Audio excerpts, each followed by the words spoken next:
Comment था पूरा एकदम पैकेज था, है जोड़ी प्रॉपर। गाना थोड़ा स्लो था। कमेंट करते हैं कि नहीं अब तो खेसारी लाल की साइड लेते हो, कुछ लोग कमेंट करते हैं आप पवन सिंह की साइड लेते हो। हम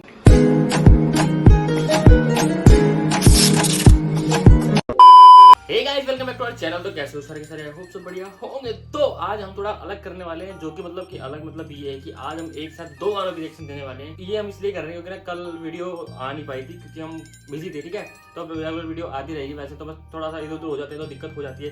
तो आज क्या करेंगे, हम कवर करेंगे उस चीज़ को। तो आज और जो कल जो गाने आए थे आज उसको हम साथ में रिएक्शन देंगे। तो जो भी गाने आप देख लेना, आपको थंबनेल में देख लिया आपने, ठीक है। तो वीडियो को शुरू करते हैं फटाफट, लंबी थोड़ी होने वाली वीडियो गाने के साथ साथ। बाकी बताते हैं आपको मेरे को कौन सा गाना किसका गाना बढ़िया लगा।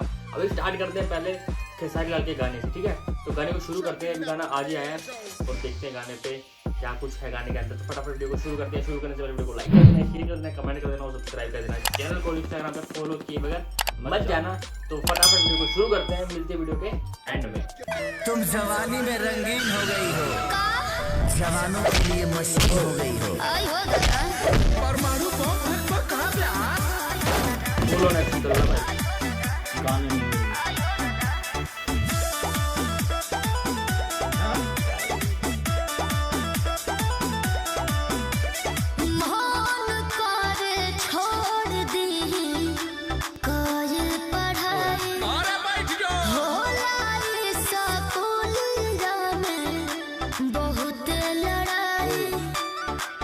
क्या कहे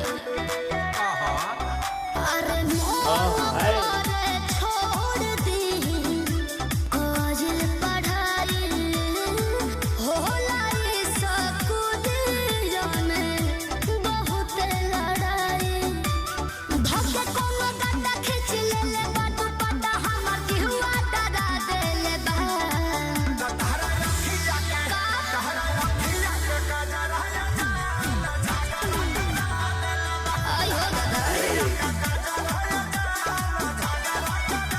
ये है गाना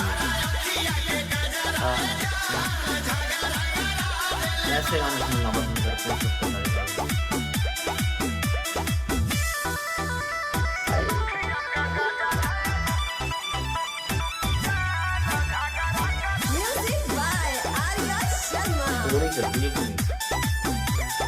अच्छा ये स्कूल में किसी के साथ हुआ है, बताना जरूर।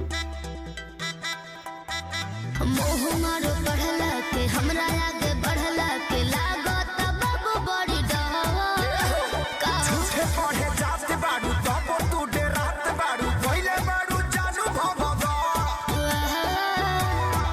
तहरा कहला से पढ़ल का छोड़ दे तब बोलो कवना के देह धके कोड़ती हो। तहर पागल बात मते हमर होई दूर गति बात लिंधिया उड़ा देले बा तोहरा अखिया के गजरा है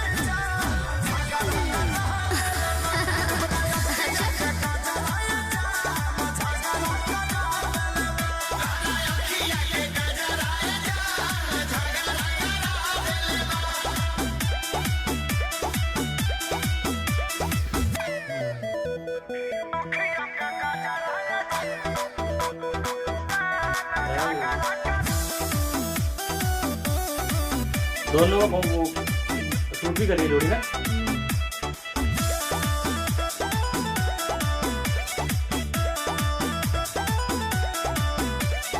होठ के सपोर्ट खाती मारी होठ लाली हल्ला करे कानमा के बहाली अरे हो बोला कहिया ने झगड़ा के टाली रहिया चलत में लागलू अमर पाली कि हमारा होए सन देखावे के तो हुनर बाटे हो तोह अखिलेश खेसारी से बढ़ के छू छू न बाटे हो।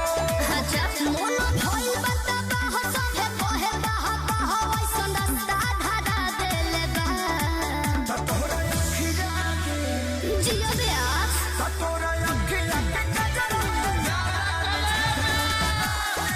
होके दो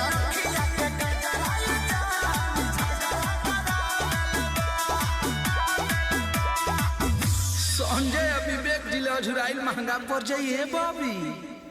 तो यार ये गाना जो है खेसारी लाल का मतलब काफी बढ़िया गाना था। अभी एक गाना और इस पर रिएक्शन देने वाले हैं जो कि पवन सिंह का, ठीक है।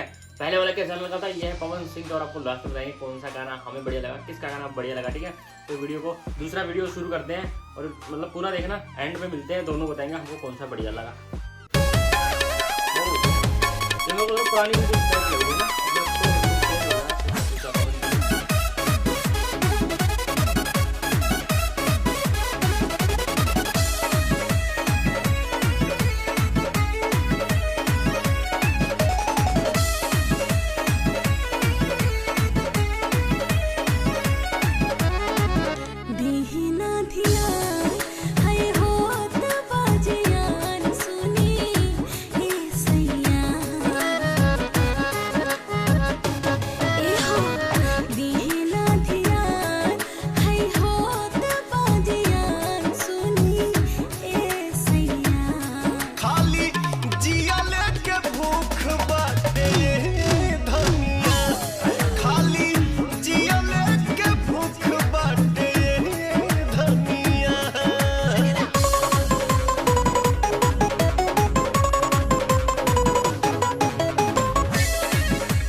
गाना दोनों बढ़िया थे, लेकिन आपको दोनों गाने की एक चीज बताता हूँ। सबसे पहला गाना हमने जो रिएक्शन दिया खेसारी लाल का, तो उस गाने में वो सबसे बढ़िया चीज क्या लगी, वो ऑल ओवर पूरा गाना बढ़िया था। क्योंकि मतलब ऑलमोस्ट ऐसा होता है कि खेसारी लाल गानों में मतलब कुछ मिस रहता है, उसमें एकदम पूरा एंटरटेनमेंट था, पूरा एकदम पैकेज था, हर एक चीज, गाना भी बढ़िया था, लिरिक्स बढ़िया थे। दूसरा वो जो जोड़ी थी ना, वो सबसे बेस्ट लगी मेरे को, मतलब अच्छी लग रही थी। बिल्कुल ये नहीं कि काफी बार ऐसा होता है खेसारी लाल थोड़ा ओवर लगता है, काफी बार होता है कि हीरोइन थोड़ी ओवर लगती है, तो इसमें आ गया हाँ ये है जोड़ी प्रॉपर खतरनाक वाली ना कॉम्बिनेशन जोड़ी, ये कॉम्बिनेशन अच्छा लगा मेरे को। वैसे और भी काफी अच्छे, लेकिन ये सबसे बेस्ट लगा मेरे को, ठीक है कॉम्बिनेशन।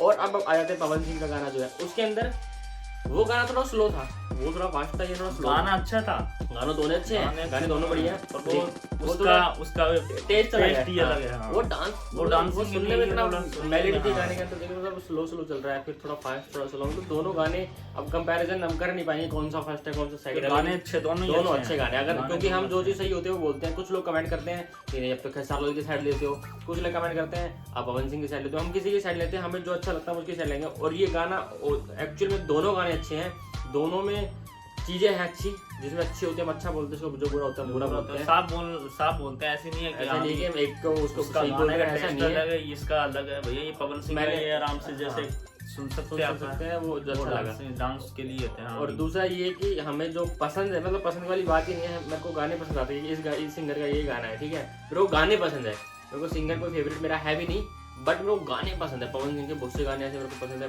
खेसारी लाल के ऐसे गाने मेरे को बहुत से गाने पसंद है। वो गाने होते इतने अच्छे हैं, तो ऐसा होता है कभी कभी। तो बाकी हमें तो दोनों ही काफ़ी खतरनाक लगी वीडियो।